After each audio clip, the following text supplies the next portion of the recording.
G'day and welcome to another Mongrel Dog production, and welcome to the Gloucester Tree, which used to be an old fire watch tower 53 metres above the ground just outside the township of Pemberton. This trip is all about touring the southwest of Western Australia. Ordinarily this time of year I'd be overseas, probably in Southeast Asia, cycle touring. That's not going to happen because of COVID, so instead I'm going to take a staycation and have a look at the southwest of WA. Trevor, my normal riding buddy, he's blown a left knee, so I've decided to take his e-bike just to make it easier on myself. Anyway, grab your gear, let's go.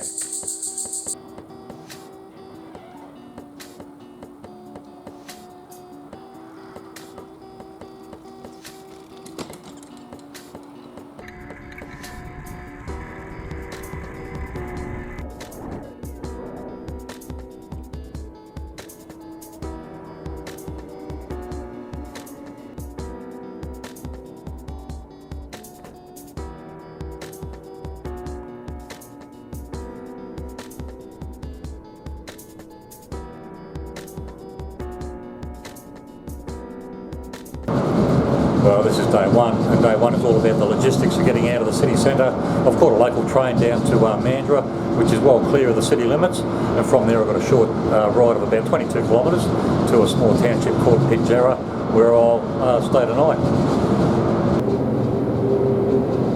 Next station, Mandurah, where this service terminates.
I don't know whether you can hear that, but the wind is absolutely howling outside, and I'm worried that I'm surrounded by tall trees, and I'm worried that one's going to come crashing down on me in the middle of the night. It's about 2:30 at the moment. I'm having trouble sleeping.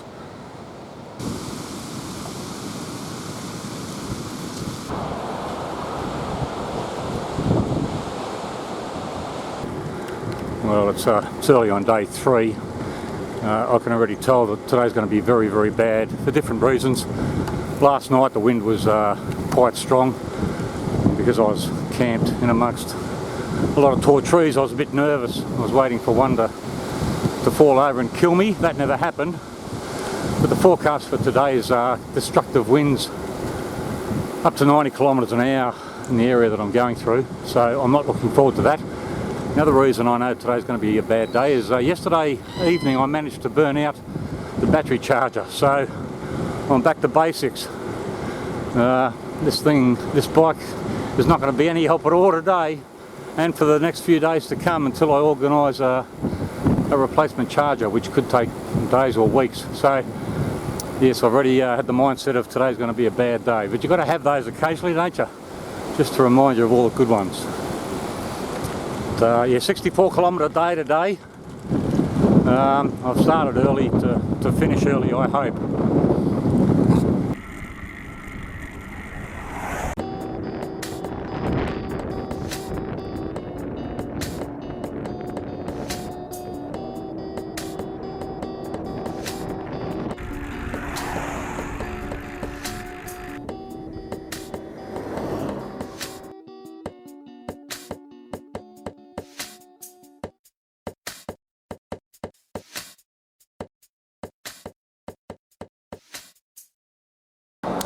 Well, it's the morning of day 4. Pardon me. I'm in a small town called Bunbury Junction. I'm about to head to a fairly large regional town called Bunbury. There I'm going to get the battery charge on the e-bike. I've tried the battery charger a couple of nights ago, so I've had a flat battery for the last 36 hours, which has made the going tough. But I'm going to go to Bunbury. There's a bike shop there. They've agreed to charge the battery up for me. At least that'll give me one full charge, so if I hit the wall during the day, I can use the bike to assist. It was a real struggle yesterday. But yesterday and today we're forecast to have damaging winds, and yesterday I was riding into the headwind, so that was tough going.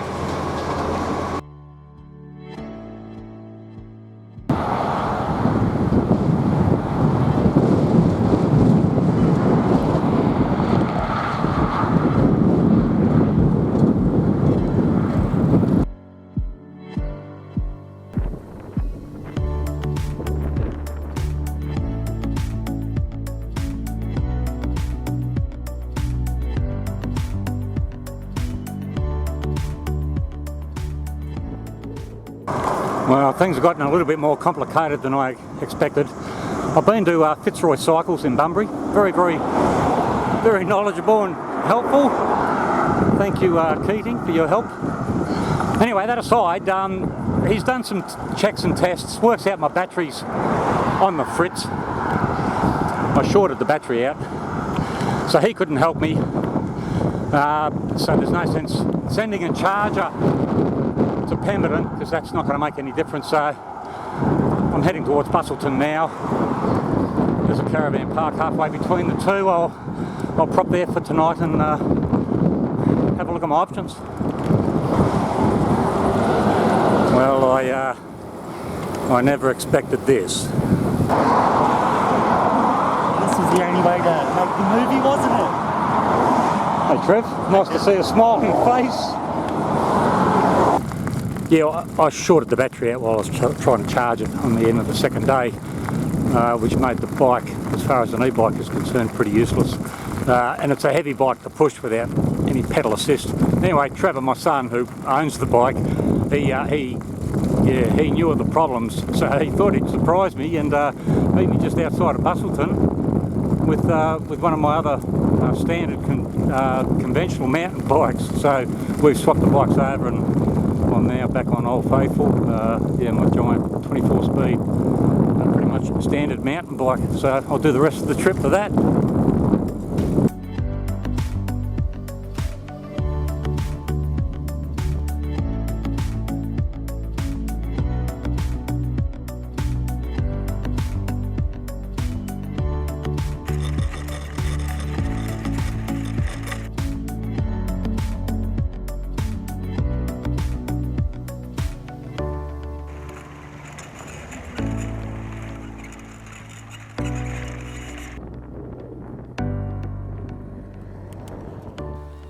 Another tough day today, 50 kilometres, a mixture of gravel and bitumen.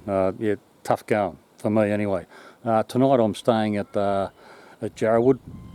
Tiny community, used to be a timber mill town back in the day, and I've got used to the community hut here. Have a look at this, yeah, 25 bucks, got everything you need.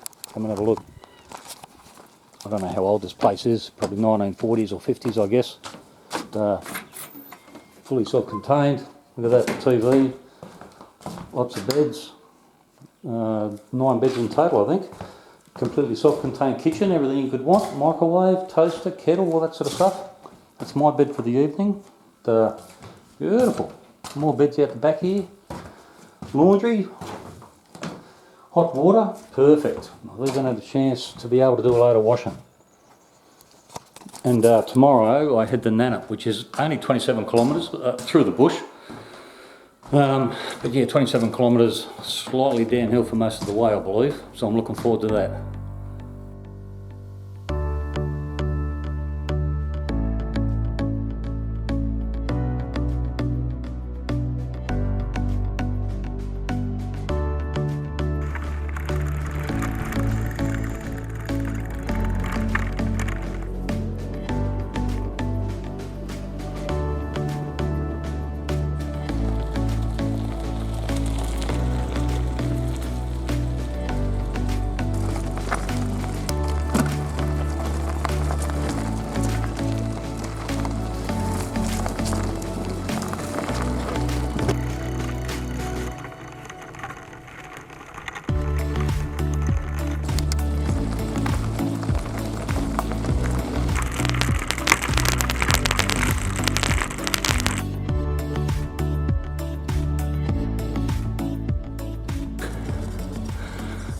Morning of day 8. I'm currently climbing out of the Blackwood Valley.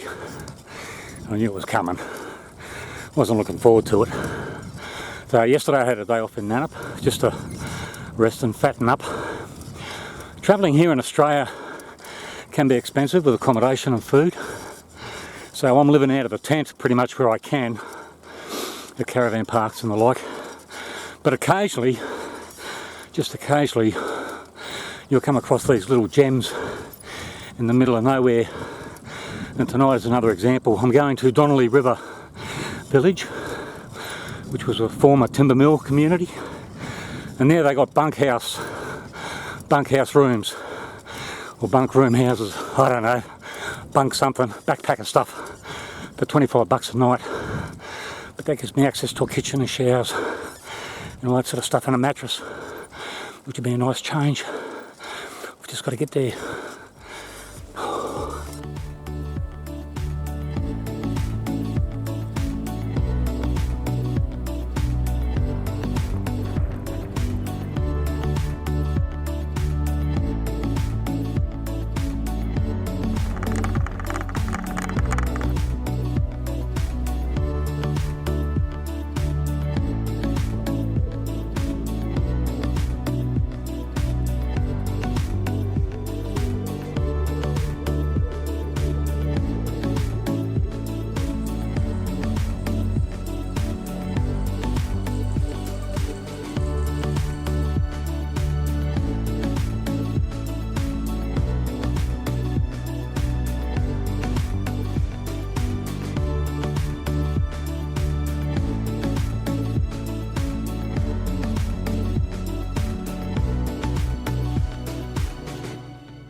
Well, these are my digs for the night, $25.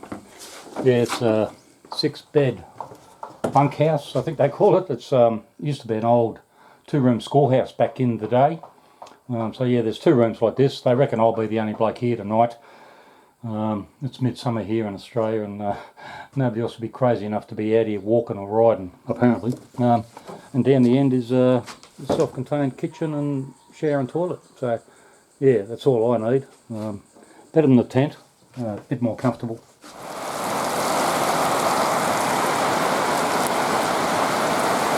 I wasn't expecting this. I'm glad I'm not in the tent tonight.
Well, I'm just about to roll into Pemberton. I'm actually going to stay here for a few days. I'm meeting Jackie here in a day or so, and we're going to spend the long weekend together and just have a look around the area.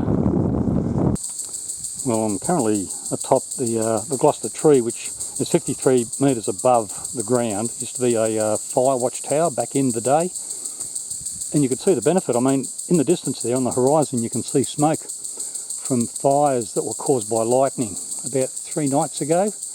When I was staying at Donnelly River Mill, that's when we had the thunderstorm, and those fires started around Nannup, and in fact are blocking some of the roads that I used to travel to get here. And they're still in the Gloucester tree, the fire tower, and those dunes are that's looking west towards the coast. Well, I'm on day 16 since I left Perth. Although the last 4 days have been spent with Jackie, my partner. She drove down from Perth to join me for the long weekend, so we spent the last 4 days Yeah, just touring around the southwest, having a look at some of the sites. Went and had a look at some stunning coastline. A couple of places, one called the Gap, which was very impressive. Another one, Natural Arch, and Elephant Rocks. Before we moved inland a bit to the Prongerups, and had a look at Castle Rock, which was a steep climb, 4.4 kilometre return bushwalk, which was tough going, but certainly worth it. From here I've probably got about another 6 days of riding, I think, before I arrive at my destination at Albany.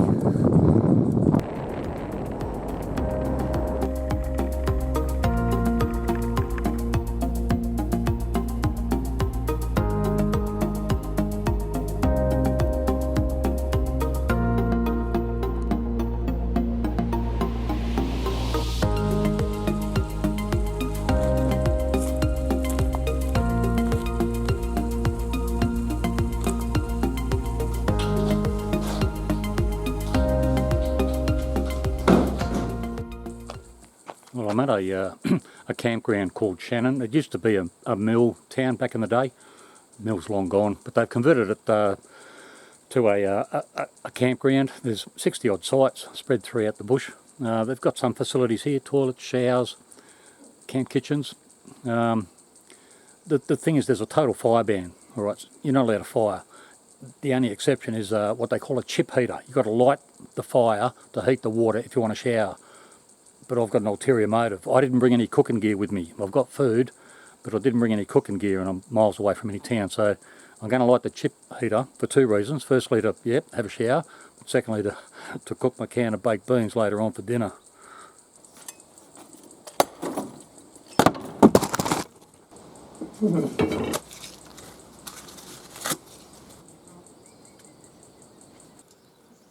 Sometimes, just sometimes, you've got to give it a bit of a kick along. Usually any aerosol will do. Usually it's the propellant in the aerosols that actually are flammable.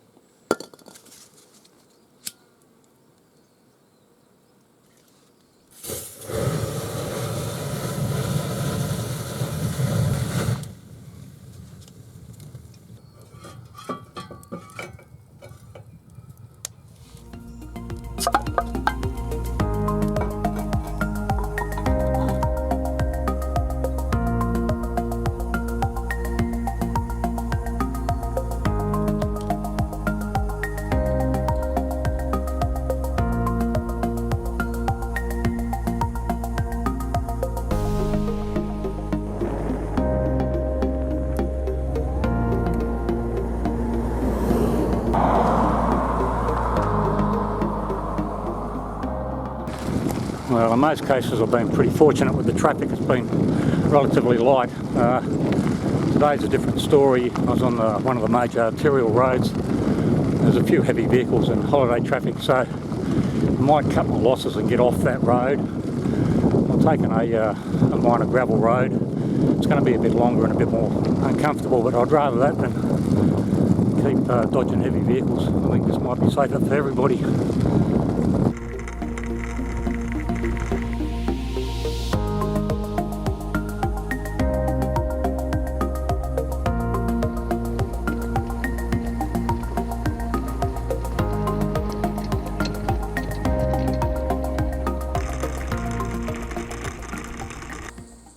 Tough day today, toughest so far.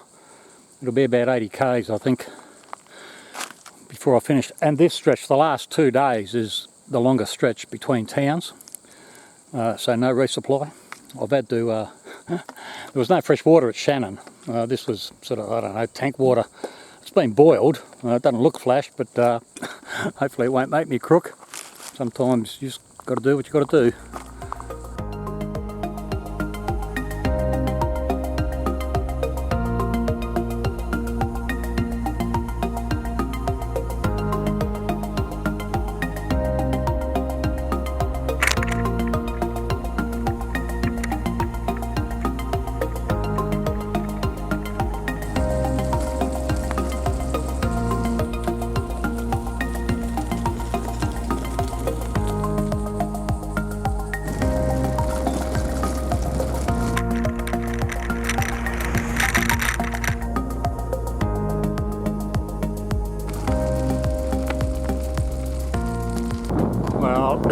I'm on my final approach to my destination, Albany.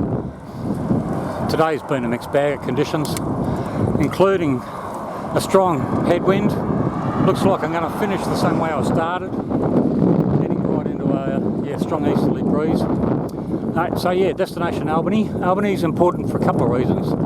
It was founded, in fact, before Perth, settled before Perth was. And secondly, it was the last bit of the Australian mainland that a lot of the Anzacs saw before they were shipped off to Gallipoli, and of course a lot of them never returned. So yeah, one night in Albany. Tomorrow I catch the bus back to Perth. I'll be home tomorrow night. So yeah, difficult journey, some of it. Having said that, I did expect to do it on Trevor's e-bike before I broke it. So yeah, just got to cop the hurt, I guess. Anyway, if this is the final approach, you know what that means. See you on the other side.